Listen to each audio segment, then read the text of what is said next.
1692, Salem, Massachusetts. Betty Paris is 9 years old, the local pastor's daughter. In January, she starts acting strangely, hiding under the bed, screaming without reason, convulsing. The doctor examines her and says what, at that moment, seems like the only possible explanation. This is the devil's work. Her friend Abigail Williams, 11 years old, starts doing the same. Then another girl. Then another. The adults ask the children a question. Who is tormenting you? And the children start naming names. First was Tituba, a Caribbean slave in the pastor's household. Then Sarah Good, a homeless beggar woman the village disliked. Then Sarah Osborne, an old woman who hadn't been to church in years. Notice who was named first? Over the next 8 months, more than 200 people were arrested on charges of witchcraft. 19 were hanged. 1 was pressed to death with stones. Several died in prison. And here's what matters. None of the accusers were likely lying on purpose. They believed, the judges believed, the village believed. And here's what's truly unsettling. It didn't look like madness. Salem is not an anomaly. It's a single point on a very long line. Across Europe, from the mid-15th to the late 17th century, between 40 and 100,000 people were executed on charges of witchcraft. This wasn't the Dark Ages, this was the Renaissance, the era of universities, of great painting, of scientific discovery. But what was happening at the same time? Europe was shaking. The Little Ice Age was destroying harvest. Famine was routine. The Reformation had torn apart the continent's religious map. The plague kept returning. Borders shifted. Old feudal structures were collapsing. People lived in a world they didn't understand and couldn't control. And this is where it gets interesting, because the human brain, faced with chaos, does something very predictable. Looks for a cause, not just an explanation, a culprit. When we encounter something frightening and inexplicable, disease, failed harvests, a child's death, the brain goes looking for a source. Because you can fight a specific enemy, you can't fight chaos. In Salem, children were genuinely sick. Real convulsions, real pain, most likely caused by ergot, a fungus that infected rye. But the village had no such explanation. What it had was neighbors. And the relief that comes after an accusation. It's real. The anxiety drops. There's a sense that things are under control. This isn't irrational. It's exactly how the mechanism works. Look at who was accused most often. Widows without family, women who argued with neighbors over land, people who skipped church, those who lived at the edge of the village, literally and figuratively. This is not a coincidence. Sociologists call it deviance control. A community uses accusations to mark what counts as normal. When you accuse someone of witchcraft, you're simultaneously telling everyone else, this is what not to be. Be like us, believe like us, live like us. A witch hunt is how a community redraws its borders under pressure, in panic, through exclusion. An accusation is a way of saying, we are normal, she is not. But why didn't the system stop itself? In Salem, judges accepted spectral evidence, testimony that the accused had appeared to someone in a dream or vision. This can't be disproved. It makes the accusation irrefutable by design. Psychologists call this a closed epistemic system.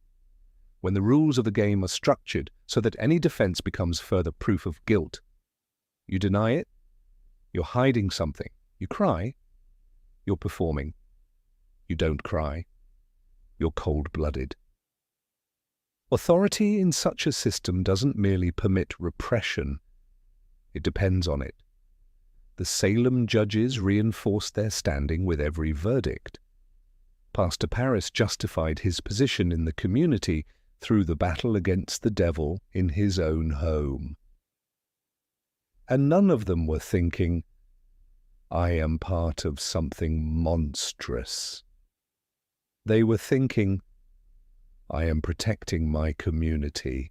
The last mechanism is perhaps the most uncomfortable. Accusing was profitable. Not always financially, though that happened too, socially profitable. The girls who accused suddenly found themselves at the center of the entire village's attention. Adults listened to them, authorities listened to them, their testimony carried weight. For children who, in ordinary life, counted for nothing, this was dizzying power. And the social pressure worked in both directions. If you doubted, you risked becoming the next suspect. Silence was read as complicity. Disagreement was read as protecting a witch. The system reproduced itself. 2013, New York. Justine Sacco, a PR director at a major corporation, boards a plane to South Africa. Before takeoff, she posts a tweet. Going to Africa. Hope I don't get AIDS. Just kidding. I'm white. The tweet hangs in the void. She turns off her phone. 11 hours of flight. During that time, a journalist with a large following finds the tweet. Then media outlets pick it up. Then thousands of people start writing about her, demanding apologies, her firing, her public shaming. Her name trends on Twitter. Someone tracks her flight number and posts in real time. She doesn't know yet. The plane lands in 2 hours. People are waiting, like an audience. When the plane lands, she turns on her phone, and her life is already different. No one thought of themselves as cruel. Everyone believed they were fighting racism. Everyone was certain they were on the right side. The fear of becoming the next target, if you defended her, hung in the air. No one defended her. 3 centuries passed. The village became the internet. The town square became a news feed. The mechanism didn't change. The common assumption is that the problem with witch hunts was ignorance. That people simply didn't know about ergot, about psychology, about how mass hysteria works. That's not true. Educated people accused too. Judges with university degrees signed death warrants. Theologians wrote treatises justifying torture. The problem wasn't a lack of knowledge. The problem was that the system left no room for doubt. When fear is strong enough, when social pressure is strong enough, when institutions tell you that doubt is dangerous, knowledge doesn't save you. Because knowledge requires you to stop first, to hesitate. And the system is designed so that you don't stop. This is not a story about ignorant people in a dark age. It's a story about what a certain kind of environment does to people. After the hysteria in Salem ended, several accusers publicly repented. Ann Putnam, one of the chief accusing girls, stood before the congregation 14 years later and read a letter aloud. She said she had been an instrument of the devil, but not the devil they had been hunting. Judge Samuel Sewall, every year on the anniversary of the verdicts, put on mourning clothes and stood in silence in church while his sins were read aloud. They couldn't bring back the dead. but they could remember. And here's what stays with me. They repented when it was all over, when the pressure had lifted, when the system had stopped working. They repented when it became safe to repent,